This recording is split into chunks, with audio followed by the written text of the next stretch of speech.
E olha que surpresa, o melhor RPG medieval já feito está na lista. E talvez eu só tenha colocado isso na lista porque eu zerei o jogo bem recentemente. Mas Skyrim, na minha opinião, é ainda o melhor RPG medieval já feito. Kingdoms Come Deliverance é um assunto à parte, com uma quantidade absurda de conteúdo e com um mundo muito legal de explorar. Olha que surpresa, um vídeo saindo menos de um mês de diferença do outro. Não, ninguém me sequestrou, eu só tô aqui porque eu realmente tô gostando de fazer essa série. A história de Skyrim é bem simples de entender. Tão simples quanto apertar o botão de like aí. E com o tempo fica muito interessante e mais complicado, mas não tão complicado quanto apertar o botão de se inscrever. E se você desvendar esse puzzle, você consegue zerar Skyrim. Com o mundo de Skyrim sendo tão diverso de criaturas e vilas e cidades, tem bastante coisa para aprender sobre a história. Mas o principal é o seguinte, nosso personagem está sendo levado para ser executado. Porém, como um ótimo RPG, um dragão invade a cidade e acaba parando a execução. Ué, isso não acontece toda terça-feira nos RPG, não? Não? Tá bom. Então, nós escapamos, conseguimos explorar o mapa a partir daí. Vamos para uma cidade chamada Whiterun, em que a gente descobre que nós somos o Dragonborn. Pessoas capazes de absorver armas. Minha dicção tá cada vez pior, viu? Nós somos de uma raça chamada Dragonborn. Uma raça capaz de absorver almas de dragões e ler a sua própria língua. Então começamos a nossa jornada para matar Alduin, esse que é o dragão mais forte, entre aspas. E por que estamos atrás de Alduin? Porque Alduin está trazendo o fim do mundo. Tanto que o Alduin é conhecido como Road Eater ou Comedor de Mundo, uma tradução chucra. A história desse cara é bem profunda, eu diria.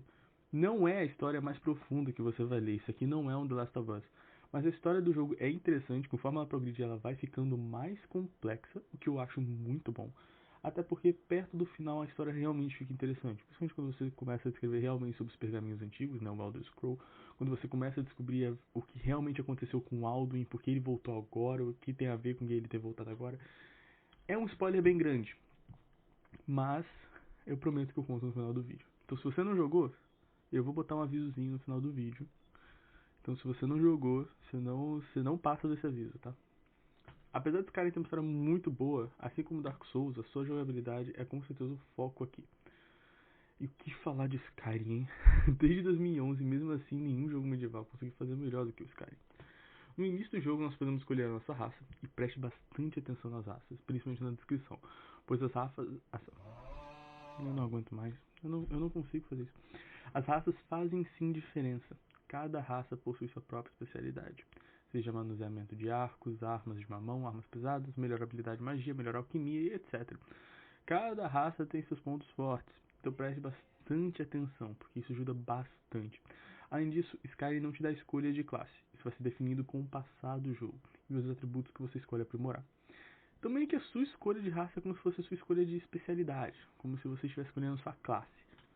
Mas além disso, você não precisa de prender apenas a uma especialidade, até porque isso é quase impossível em Skyrim.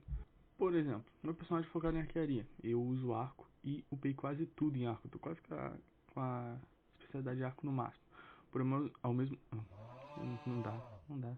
Agora eu vou falar igual o Cid Moreira. Porém, ao mesmo tempo, eu me perdi no roteiro. Eu upei habilidades de ferreiro e alquimia, porque isso ajuda com o passar do tempo. Criar armaduras, criar armas, tudo isso que é bem necessário se você quer fazer um personagem overpower. Skyrim possui um sistema de levels. Passou um nível, você pode escolher aumentar sua vida, estamina ou mana. Só pra deixar bem claro, todos os levels que você passar, você tem que aumentar um deles.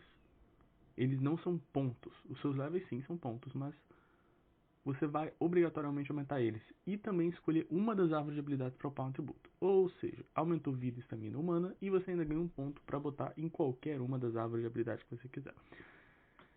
As árvores de habilidades não são tão simples quanto parecem. Para você poder aumentar algum atributo na sua árvore de habilidades, você precisa usar esse atributo. Então, por exemplo, se eu quero aumentar a minha habilidade de arquearia, eu preciso usar o arco, e aumentando o meu nível de arquearia. Aumentando meu nível de arquearia, também aumenta o meu nível geral. Então, quando eu puder usar um ponto de upgrade, eu posso aumentar alguma coisa a mais em arquearia. Ou seja, eu preciso usar o arco para poder aumentar os atributos de arquearia, e isso funciona com qualquer atributo de Skyrim. É difícil falar isso, sabia? É difícil. Até fazer esse roteiro aqui rápido, é impossível. Então, se você quiser aumentar sua habilidade como ferreiro, você também precisa ficar craftando objeto, arma, armadura e aumentar os seus pontos por uso. E depois aumente os pontos com level up. Eu sei que é um pouco complexo, mas acho que deu pra entender. Skyrim também possui um sistema de shouts. Esses são como se fossem magias. Os shouts são aprendidos pelos jogadores em diferentes lugares. Às vezes, avançando na história, ou na maioria das vezes indo atrás de montanhas de dragões ou cavernas aleatórias.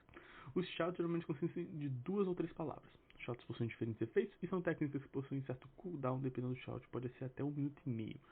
Quem assim como eu gosta de usar o shout da tempestade, meu Deus do céu. Você pode soltar o próximo shout depois desse cooldown, independente de qual shout seja. Então se eu usar um shout que tem 2 minutos de, de cooldown, se eu quiser usar outro shout que tem 30 segundos, eu ainda vou ter que esperar os 2 minutos.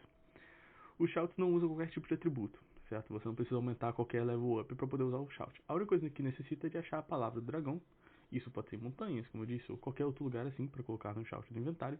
E depois disso usar uma alma de dragão para desbloquear o shout. Ou seja, você pega o shout, não necessariamente você vai poder usar. Você vai precisar da alma de dragão, aí você pode usar. As almas de dragão também são conseguidas depois de você derrotar um dragão. Qualquer dragão que você derrotar, você absorve a alma naturalmente. Isso acontece sem você precisar apertar nada. Talvez o ponto que mais impressiona nesse cara é o seu mapa, porque era para os minions. Esse mapa é gigantesco, com muita coisa para explorar e ainda mais missão para fazer. É incrível o número de missões que ele tem. Ele é sensacional. Esse jogo, eu escrevi jogo tem. Esse jogo tem um modo história até curto. Você conseguir só ir para histórias para acabar zerando em menos de 20 horas. Uma quantidade de hora baixa para um RPG. Mas esse cara é tão imersivo que é difícil você não desviar do caminho e fazer várias missões secundárias ao mesmo tempo. Principalmente porque as missões realmente têm conteúdo ótimo para aproveitar e são difíceis várias vezes. Sem contar várias direções que essas missões podem tomar, como por exemplo as missões de liga podem te levar a missão de se tornar um lobisomem. A transformação mais inútil desse jogo. As missões de certas regiões te levam para várias direções, como a guilda dos ladrões ou a guilda das trevas. Tem tanta possibilidade diferente que é complicado de não se perder nessas várias opções. Eu comecei entrando para os vampiros, que é, na minha opinião, o modo easy de Skyrim, porque a força e resistência dos vampiros é absurda, essa transformação é muito quebrada.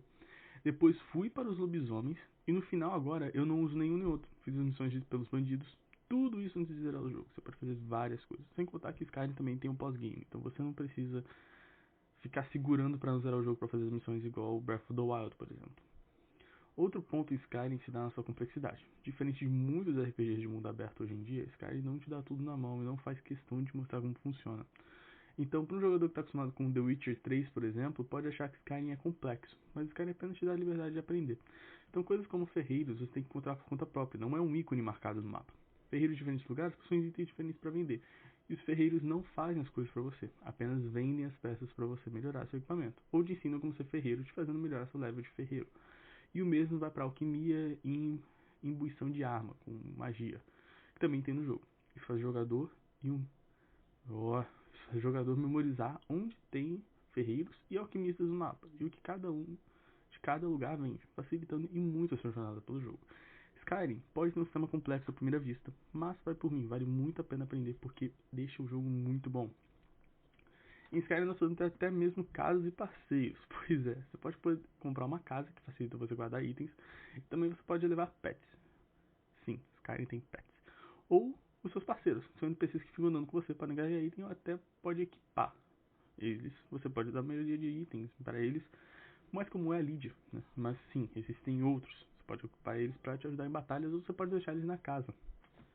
O inventário Skyrim é com certeza a pior parte, irmão, é muito desorganizado. E o menu principalmente é muito ruim. Eu recomendo muito o mod para quem joga no PC para o inventário no jogo. O inventário possui peso limite, você pode melhorar isso usando uma mochila, mas você ainda tem peso limite no inventário. Quando você alcança o peso limite, você começa a caminhar bem lento, não pode correr em geral, nem mesmo fazer fast travel. Nós podemos carregar itens de missões, pergaminhos que podem executar magias, carregamos também livros, armas e armaduras. Eu não preciso nem falar em como Skyrim tem muita variedade de inimigos. Zumbis, aranhas, dragões, trolls, gigantes, mamutos, humanos, criaturas mentais e os mais perigosos de todos, os caranguejos. Sério, Skyrim tem muitas e muitas criaturas e elas vão longe porque alguns é até difícil de acreditar que não feitos por um ser humano. Eu não posso deixar de falar sobre, claro, as DLCs. Skyrim tem 3. Essa mesma DLC possui mais coisas sobre a história. A que eu mais recomendo é a do Dragonborn, que é com certeza que o pessoal mais lembra também. Mais equipamentos, armaduras, novos chefes, shouts, novos inimigos e uma área completamente nova para ser explorada. Essa história dá mais informação sobre os Dragonborn e nos mostra uma entidade no universo de The Elder Scrolls. Além disso, essa DLC traz missões ótimas e sidequests tão boas quanto. Vale muito a pena, como eu disse antes do vídeo, de Dark Souls essa é com certeza uma DLC de qualidade. Agora falando sobre a história de Skyrim, spoiler pra quem não jogou. A história de Skyrim ela é bem mais complexa do que parece conforme a gente vai chegando no final. Principalmente quando a gente fala sobre o próprio Alduin. A gente conversa com eu vou falar aqui da forma mais simples possível pra todo mundo entender, o bando dos velhinhos, os Greybeards, ou Greybeards. Eu vou confessar pra vocês que eu não sei direito qual dos dois é. Mas os mesmos, eles nos explicam, eles são os grandes gênios por trás de Shouts, ao ponto de que eles sabem a maioria deles e nos ensinam alguns inclusive. Nós conhecemos o líder deles, que é um dragão em si, o Partunax, que nos conta mais sobre a história do Alduin. O Alduin nunca foi derrotado, e o motivo dele estar aprisionado esse tempo todo, entre muitas aspas aprisionado, é porque o mesmo nunca foi realmente aprisionado. O Alduin existe há séculos, Deus sabe quanto tempo ele existe.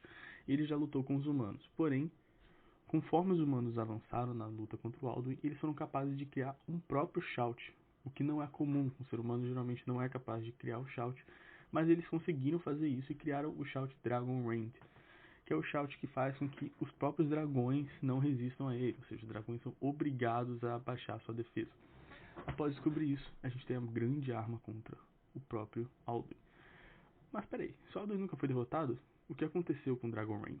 Bom, o Alduin nunca foi derrotado. Na verdade, o que aconteceu com o Alduin foi ele foi transportado usando um Elder Scroll. Eles pegaram o Alduin e botaram lá no futuro. Então eles nunca derrotaram o Alduin, eles apenas adiaram a sua estadia na Terra. O Alduin nunca foi derrotado, ele foi apenas movimentado. Então, a gente descobre no final que o Alduin, na verdade, ele só viajou no tempo.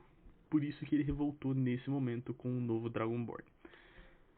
Além disso, uma coisa interessante de falar é sobre a batalha com Alduin, que é de longe uma das batalhas mais broxantes na minha opinião. A batalha com Alduin é muito fácil, você tem várias pessoas te ajudando, você tem pelo menos 3 NPCs que vão te ajudar nessa luta, que são justamente as pessoas que derrotaram Alduin no passado. Derrotaram, né, entre aspas. Mas fato é de que essa luta é muito, mas muito fraca, cara, porque é muito simples. O Alduin não é um dragão completamente novo, ele não faz algo novo, ele não é uma batalha nova. Isso se encaixa muito em Skyrim, cara. Muitas boss fights de Skyrim não fazem nada de novo. E essa seria a minha grande crítica. As batalhas de Skyrim são muito simples. Agora, voltando pra você aqui, sem mais spoilers de história. E por que Skyrim entrou nessa lista? Isso eu explico com facilidade, como eu disse antes. São poucos jogos que conseguem fazer o que Skyrim faz. Já fazem 13 anos. Desde o lançamento. E mesmo assim não existe RPG medieval no nível de Skyrim. Isso é incrível de pensar. E sim, eu sei que existem jogos com mais conteúdos que Skyrim no mesmo estilo. O próprio The Witcher é um RPG medieval muito bom, excelente. Eu até pensei que hoje tem o The Witcher estar aqui no lugar do Skyrim nessa posição. Mas Skyrim ainda tem a maior qualidade de todos, na minha opinião. Sem contar o fato de que Skyrim foi talvez uma das maiores surpresas na indústria. É um dos jogos que mais inspirou o gênero de mundo aberto. Skyrim mexeu a indústria de uma forma incrível. E com toda certeza merece muito estar nessa lista. The Elder Scrolls V Skyrim é um jogo único na história dos games, e por mais que futuramente a gente pode ter sim RPG medievais que ultrapassem a qualidade de Skyrim, esses jogos são inspirados por ele. E esse jogo está marcado na indústria dos games. Skyrim, pessoas, vendeu mais de 30 milhões de cópias. Até mesmo o CEO da Bethesda, o Todd Howard, disse que Skyrim teve um desempenho de vendas anormal nos PCs. E a própria Steam e a Valve já confirmou de que sim, o jogo foi um dos jogos mais jogados em curto período de tempo, sendo que no segundo dia de lançamento de Skyrim mais de 2 milhões de pessoas já estavam jogando simultaneamente. Não dá de forma alguma para ignorar Skyrim, um jogo como esse tão grande quanto ele é. Eu espero que você, se você não jogou Skyrim antes, eu possa ter relembrado você um pouco sobre esse jogo, ter te dado uma inspiração para jogar, que vale muito a pena. Valeu, deixa eu falar aqui, se inscreve.